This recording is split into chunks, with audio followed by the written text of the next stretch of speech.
Je vais vous faire une confidence, je suis une grande fan de true crime, que ce soit des films, des séries, des chaînes YouTube, des documentaires, tout ce qui traite de vrais faits criminels me passionne. Et j'ai remarqué que chaque fois que j'en parle, les gens dans mon entourage me jugent toujours un tout petit peu, que ce soit ma mère, mes potes, mon compagnon, ils sont toujours en mode, mais toi là tu veux devenir serial killer ou bien? Et je vous avoue qu'il y a des fois j'ai envie de leur répondre, qui sait, pourquoi pas?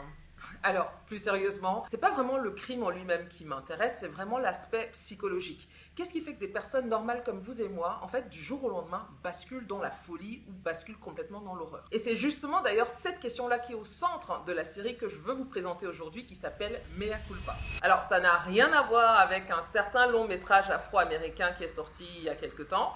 Là, il s'agit plutôt d'une production ivoirienne et qui a été réalisée par Hervé Hachi. Pour les détails techniques, la série est en 2 saisons. Chaque épisode, du moins, dure autour de 20 à 25 minutes maximum. Le pitch est assez simple. C'est l'histoire de Serge Nda. Il s'agit d'un inspecteur criminologue et il a décidé en fait d'aller interviewer de manière individuelle des criminels pour comprendre pourquoi ils sont passés à l'acte. Donc la série se passe dans une prison, plus précisément d'ailleurs dans une salle d'interrogatoire. Et c'est vraiment un tête-à-tête entre le criminologue qui essaye d'obtenir des réponses et la personne condamnée en face. Les sujets sont très variés, mais ce que je peux vous dire, grosso modo, c'est que le message de cette série est quelque part multiple.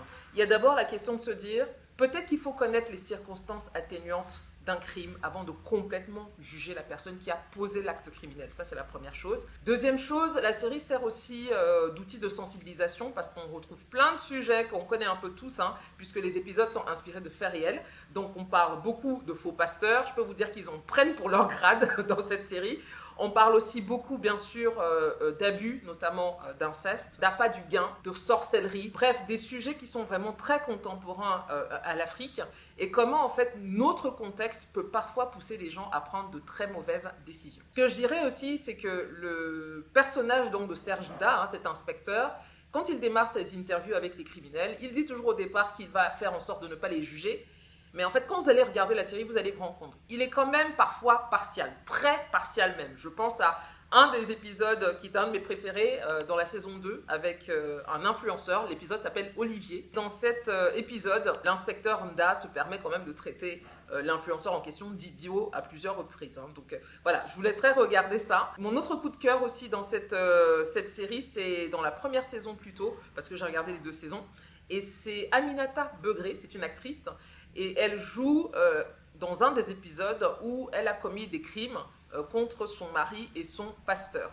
Alors, je vous laisserai regarder parce qu'il y a des scènes qui ne sont pas forcément très évidentes dans cet épisode et même dans la série de manière générale. Mais je trouve que l'actrice a vraiment